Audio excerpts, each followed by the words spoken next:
Control. Your on-air automotive magazine with co-hosts Fred Staub and Les Jackson.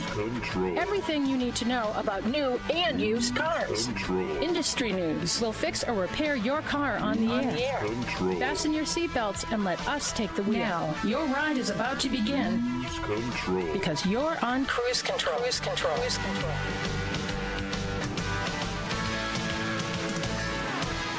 And welcome to Cruise Control, your on-air automotive magazine. I'm Fred Staub, and along with me, as always, is Les Jackson. Les, how you doing? Very good, Fred. We're just popping along, watching the industry just fly by. This year has just been non-stop new everything. That's right, and it continues this week with the reveal of the Jeep Wagoneer S, which is their first fully electric vehicle. They've had plug-in hybrids before, and they continue to. But this is a fully electric Wagoneer S, large SUV, and we're kind of look into it, see what it's all about, how fast it charges, how much range it has.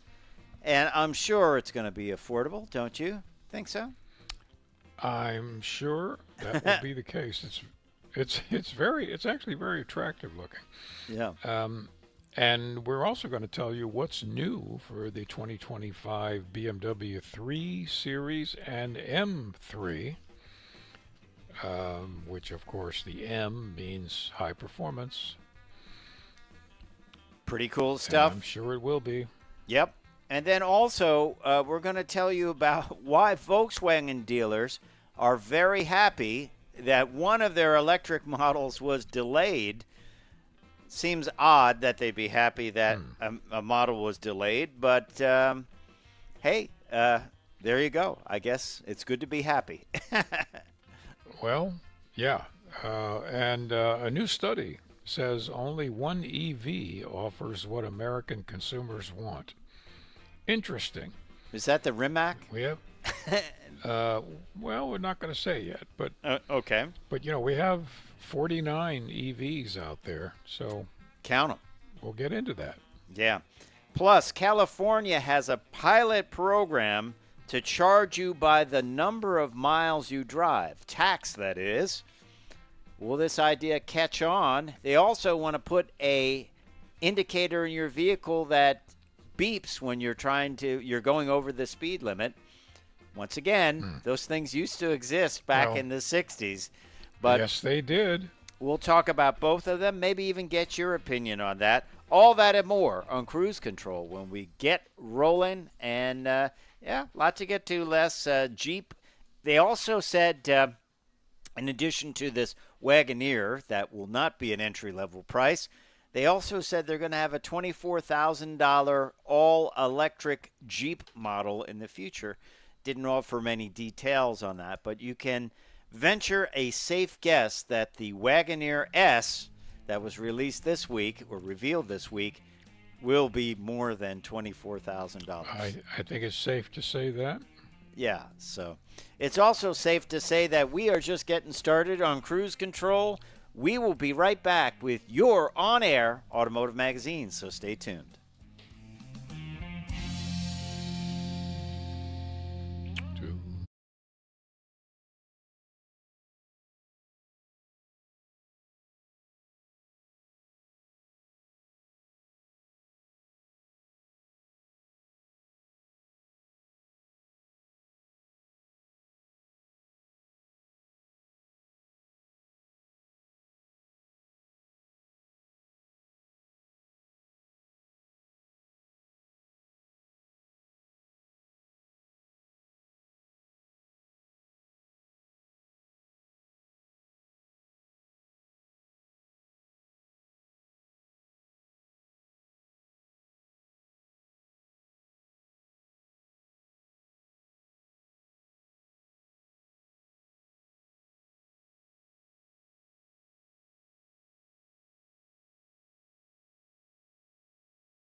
Yep, Jeep.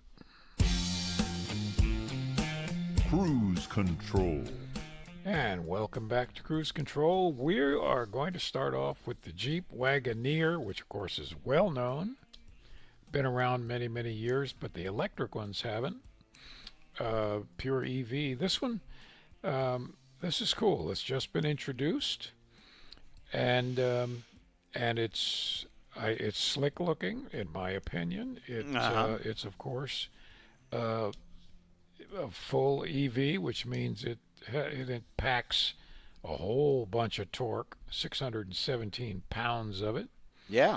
So 3.5 seconds to zero, which, think about it. This is, what do you suppose this thing weighs? 5,000 pounds? Oh, I would say even more or less. I mean, because probably more. You look at the Dodge Charger that just came out, and that weighs 5,000 pounds, and this is a lot bigger. This is a 3-row SUV. Yeah. 0 to 60 in 3.4 seconds, 600 horsepower, which is stout, and a range of more than 300 miles. Very impressive, and it's got a real high-tech interior, which I haven't seen much of that in Jeeps myself. No. I know they're switching over a lot, but 45 inches of usable screen space. Oh, man, I don't have that on this big monitor in front of me right here. And just everything. Interactive front passenger screen, heated and ventilated front and rear seats. This thing is, not to mention, a 1,200 watt Macintosh audio system, which, by the way, is so powerful that if you just turn it on and unlatch your door, it'll just blow you outside. You won't have to. It's like an ejector seat. Out. Yeah. Yeah. It's going to launch in the fall of 2024, or be available at dealerships in the fall. And it has a starting MSRP of $71,995. Well, none of these things are inexpensive. No. Beautiful interior, though. Got the squared-off wheel. It's kind of taking a page out of Mercedes' playbook with the screen that comes over to the passenger. I'm always a fan of red interiors. The one that we have to look at is a red interior, and you can't go wrong with a red interior. I think it's pretty nice. But just a big vehicle.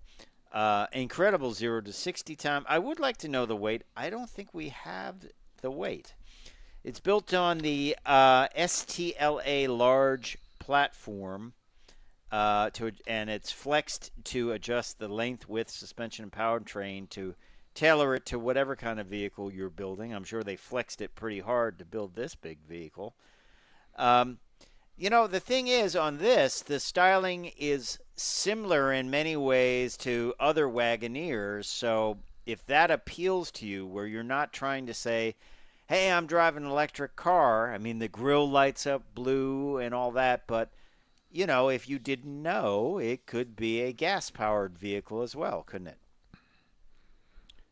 Right. Actually, and you just mentioned weight a little bit earlier. I don't know what it weighs either, but I have read in the past months that the average 300-plus mile range battery in all these EVs now weighs between 1,500 and 1,800 pounds. Wow. So you have to add that to the car.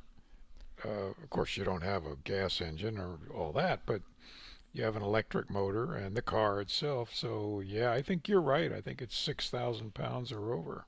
Yeah. Well, you think of the braking they need for the braking systems need to be upgraded, because you can't just go with a very basic brake system. But it's a beautiful truck.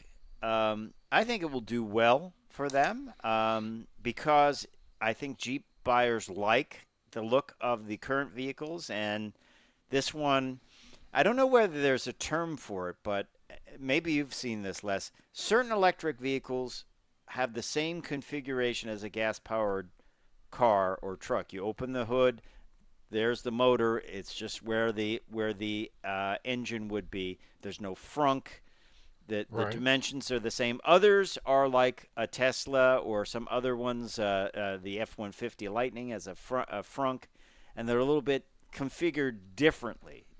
So I would imagine this Wagoneer S is sort of the same configuration as the Jeep gas-powered engine. It just has the motor when you open the hood, and the batteries are underneath and that. So I don't know if there's a specific name for that in the automotive industry yet, but I don't know of. I'm sure there is. There's a pet name for everything in the auto industry. But I do think the Wagoneer S will do well with its Jeep clientele. I think it will. We know it's going to be very, very capable. Yeah. Well, we'll be back. Dare affect that. We'll be back with more Cruise Control after this. Stay tuned.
Control.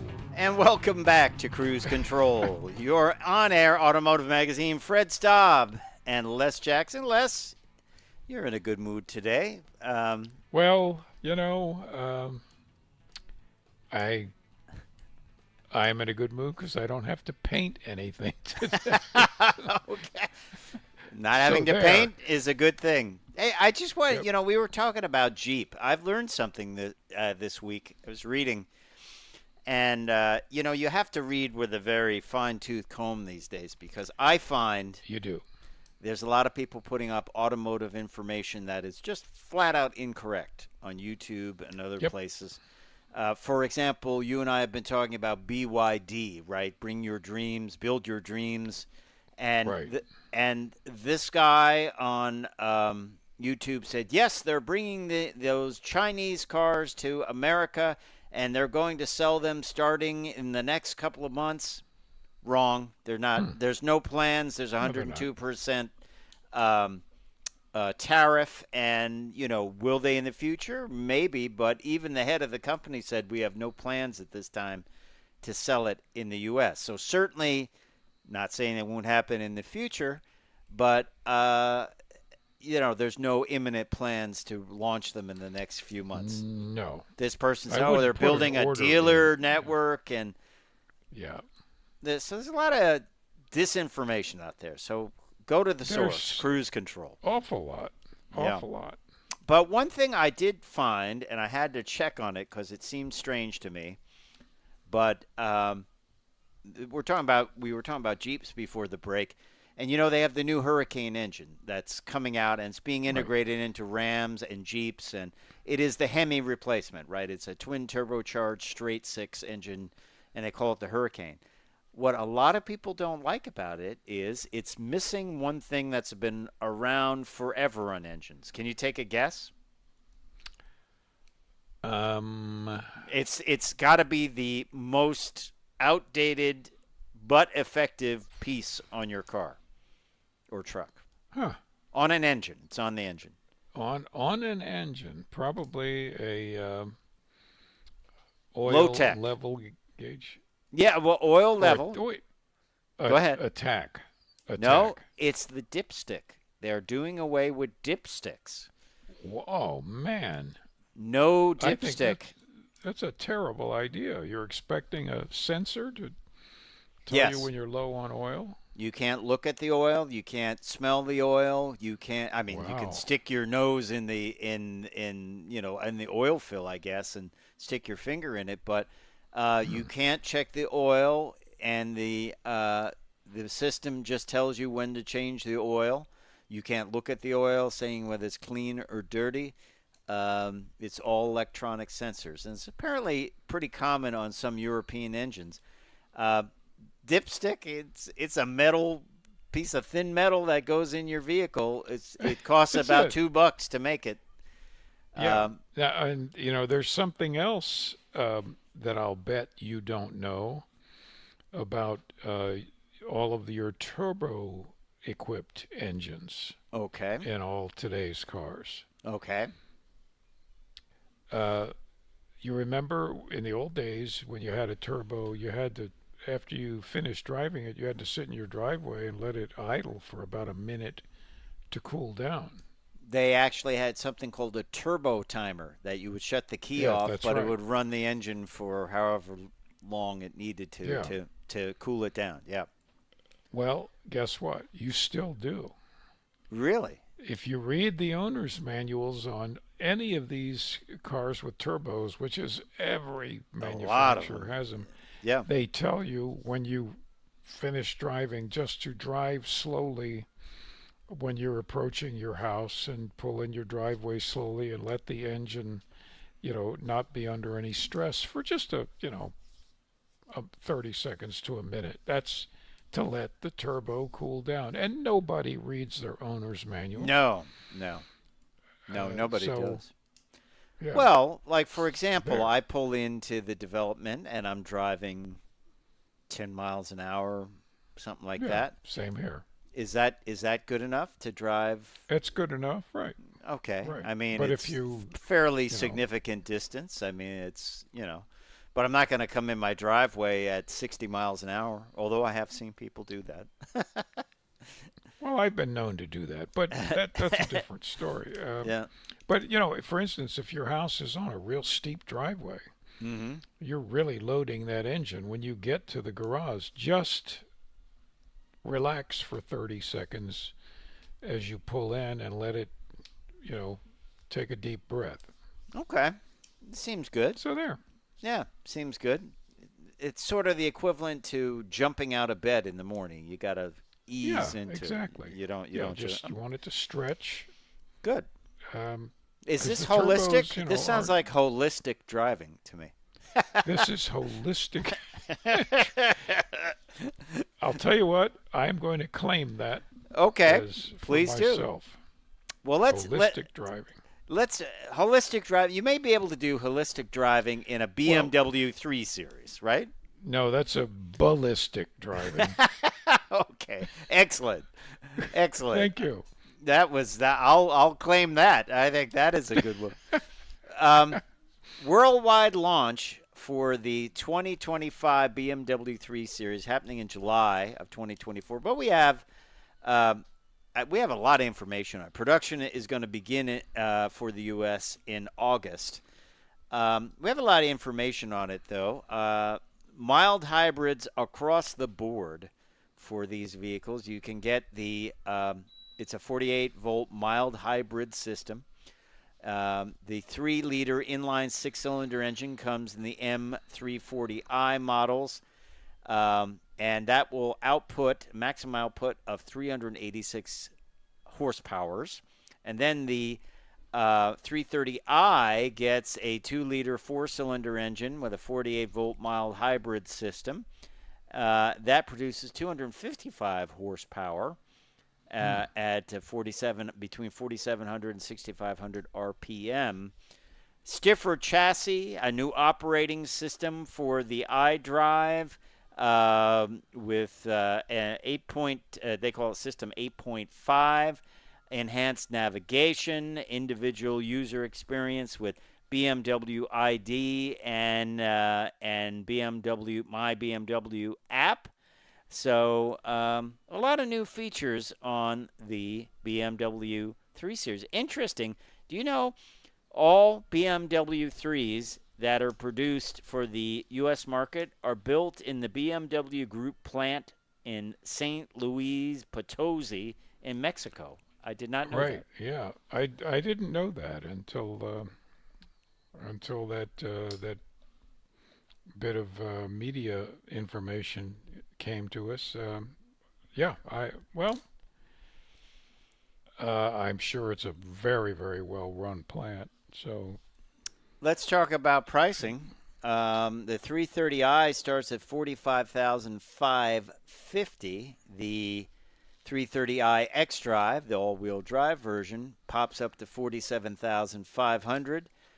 The BMW M340i, $59,600, and the BMW M340i xDrive.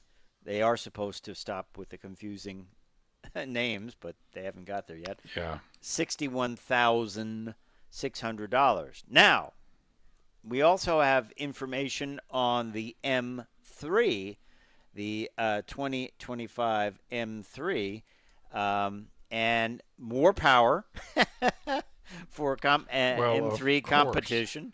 As our friend Jeremy Clarkson would say, more power, right? This has a high revving straight 6 engine with M twin power turbo technology. Remember, give it a break when you come to the end of a long run. And it outputs 3 different levels of power depending on the model you get. Top the line model is the M3 competition with M xDrive, $85,300, but M3 start at $76,000. So when we come back, more cruise control. Stay tuned because we're just getting started. We'll be right back.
Cruise Control.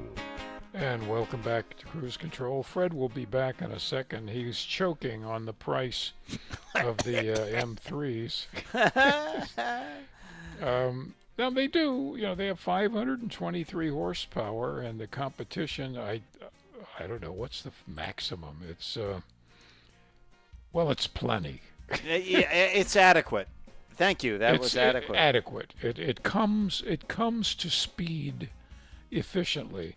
Yeah. And so you said starts at $76,000. Yeah, that's the entry level price for the M3. M3 has 473 horsepower.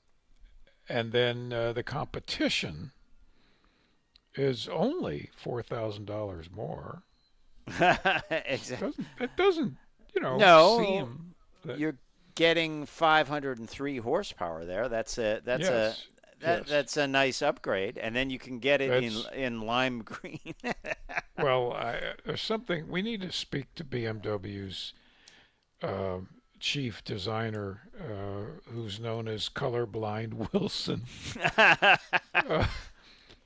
I like the wheels. I think it's cool looking. The wheels are fine. It's just the color. Yeah. Oh. Yeah. Well, to each his own, right? Yeah. Yeah. So and anyway, topping off is the M3 competition with MX Drive, which is a mere $85,300. It's such a deal. Why not buy two? Yeah. Plus why destination. Not buy two? Well, yeah, get two green ones. All right. Well, let's move on to a little bit more affordable vehicle, but one that you won't be seeing in the U.S. right at the moment.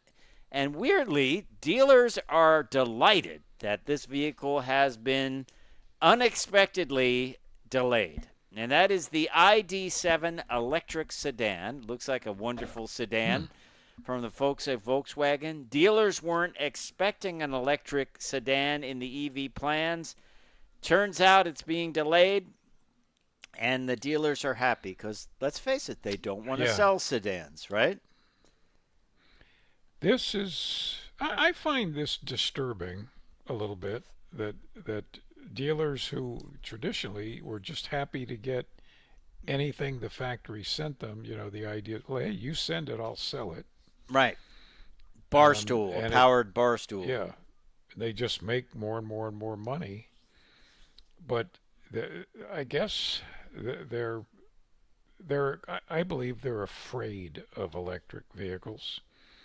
Their staff doesn't understand them. Their salespeople, there's a reluctance, and I think when you have that, you don't really sell them efficiently. So you'd rather not. Well, there's a double whammy here. They don't want to sell sedans.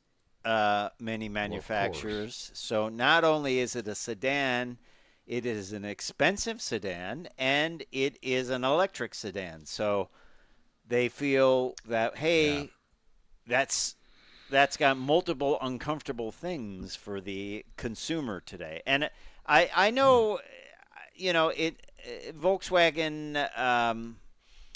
You know what I feels like? Like, I'll tell you a story. I went to France one time, and I'm walking out, and I say, hey, is there a good place for breakfast? And the guy goes, well, you're American. There's a McDonald's up the street. I was like, I don't want to go to McDonald's. I'm talking about croissants and fresh bakery, something like that, and he was like, you mean like a French place? And, so this is what happens with Volkswagen. Yeah. Oh, Americans, they don't want the Golf, the regular Golf. They just want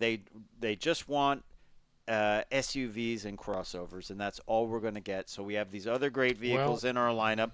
We have small electric cars. We have plug-in hybrid versions of the GTI, that GTE vehicle that gets 60 miles of electric range and is a performance. Yep.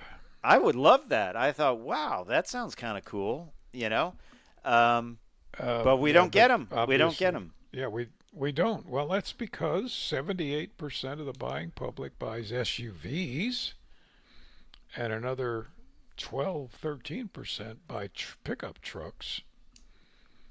That's just, you know, okay. So Hey, there's buy what very you little want, market. but I like a smaller vehicle that I can get in and out of spaces with. Same here. Easier to park, pull I in. just want. I don't want to climb up. I don't want to just cart around a lot of machinery that will go to the junkyard without its capability being used. That Yeah. bothers me a lot. Yeah, I like a package that can hold a lot inside but is not huge, Right. and I can park and pull out. The only problem is now you can't see because of the giant SUVs, and because of the rules, they Right. have to black out the back windows. They do that. There's a law about that, right? Isn't that a law that Yeah, for security of your possessions in there or something. so you can't look through them, so it's very hard to see around them. It's like driving out between a building. But anyway, Well, it is. yeah. Well, okay, so Volkswagen's delaying the ID7, but let's talk about this study. One study, I found this. This study says only one of today's EVs offers what buyers say they want, right? And Right. this is a new study from the Boston Consulting Group, and I might tend to agree with this. I like this vehicle, the Ioniq 6. They say that's what most people want when it comes to an electric vehicle. I enjoyed my time in the Ioniq 6. I thought it drove well. I thought it had good room. It had an interesting style and good range. So maybe they're right. Who knows? I mean, they said it offers the right mix of all the factors that people want.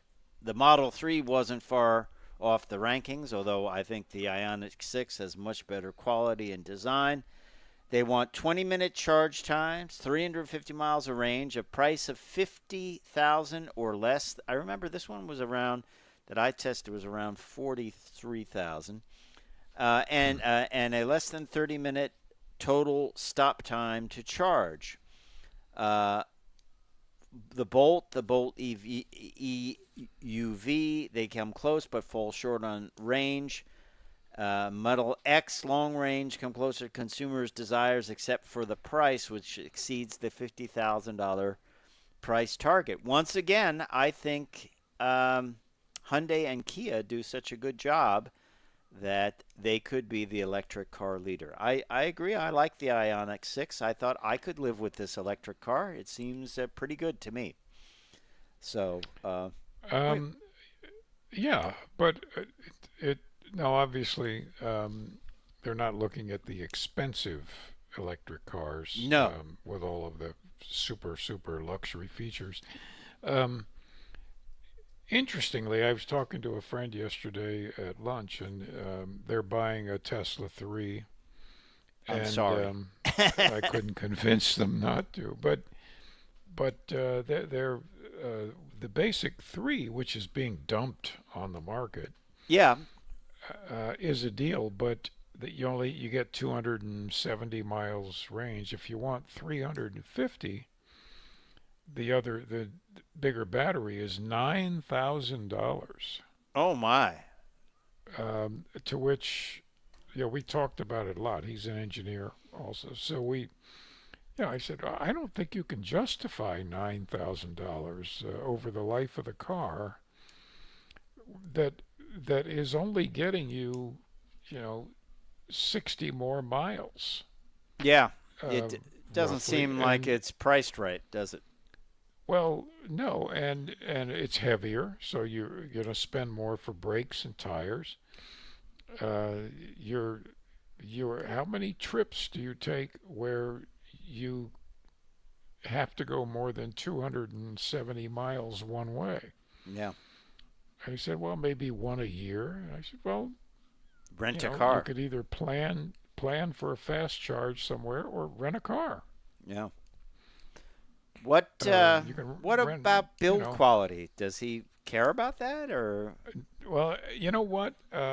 He does now because There were a bunch of Teslas driving around this center where we were, and I was pointing out, the bad fit on the panels and the inconsistent paint tones. The doors were different tone than the rest of the body, and he said, I never even thought about that. Yeah. In the panel fit. The just good enough assembly Well, his level. wife, who's a very nice person, wants to just buy a car without the sales experience. Yeah, well, Does not want to. I understand that. There you are. I There you are. understand that. Yeah. Hey, when we come back, we're going to tell you what's going on in the state of California. They want to change their taxation to charge you a fee for every mile you drive. Will this catch on? Well, who knows? Stay tuned to Cruise Control. You'll find out.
Welcome back to Cruise Control. We were starting to talk about California launching a pilot program to charge drivers for miles driven, which sounds, I think, worse than it actually is. But, there is a gasoline tax, federal and state. The federal tax hasn't been increased since the Civil War. And it's about time to do that. That's what used to pay for the bridges and the highways. And states have to get the gasoline tax for revenue for their bridges and highways. Or So other stuff California- that they use it for Yeah. when it should go to repairing a road But or a bridge. but one of the problems, of course, is that the more modern vehicles use less gas.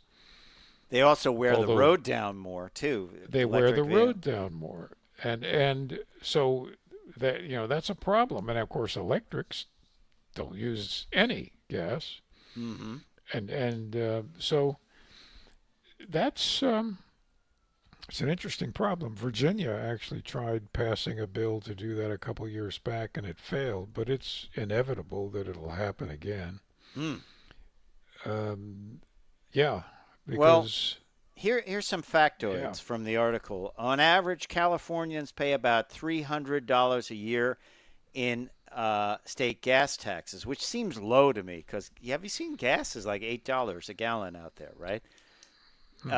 EVs have a $100 annual registration fee, which actually seems low compared to New York. seems low. That's a $200 million a year loss for electric vehicles. So Caltrans is proposing a solution called the California Road Charge.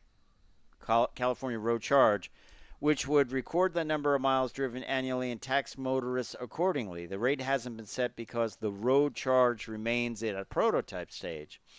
A cost simulator of the program's website lists three options: 0.02 percent, 0.02 cents, I guess, 0.03 cents, and 0.04 cents per mile. This system could allow motorists to save money. For example, if you drive Honda Pilot 1,000 miles per month, your monthly road charge bill would check in at $20 to $30 to $40, depending on which of the three hypothetical rates you apply. Okay, so here's the deal. One thing I'd like to know, I would like to see that if you are paying more for road work, that we bring in the people from Europe to fix the roads because they know how to fix roads. We don't know how to build roads here. Yes, that's correct. Because we're fixing roads right after they're fixed. Yeah. I can think of one road near me, a highway. The edge of the paving is all like the tar just ran off. It's all sloppy. It's not a clean edge, and I thought that's going to fail. Don't you think? With the rain and people driving on it, that's going to fail, right? Well, it's going to fail. In the United States, by the way, I actually have talked to the people at the Federal Highway Commission, which is right next to the CIA. Mm-hmm.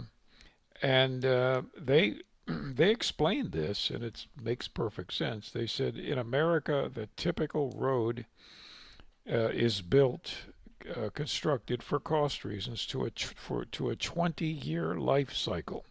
In Europe, the typical road is built to a 50-year life cycle. Yeah. And it costs about 50% more.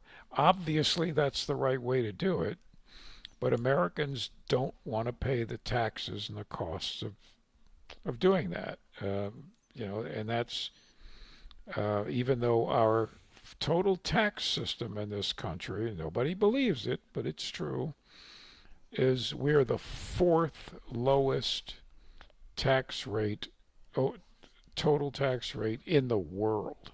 Wow. And yet, if you talk to anybody, they'll say, "Oh, we pay more taxes than anybody else." No, we don't.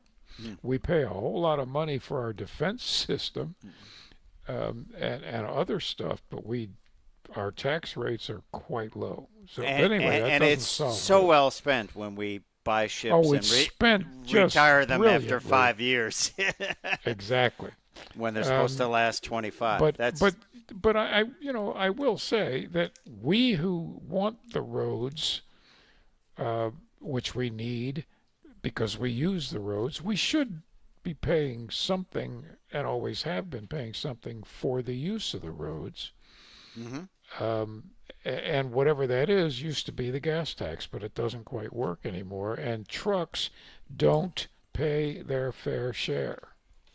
That's getting back to this program in California. The California Road Charge website is going to be looking for volunteers for the pilot program.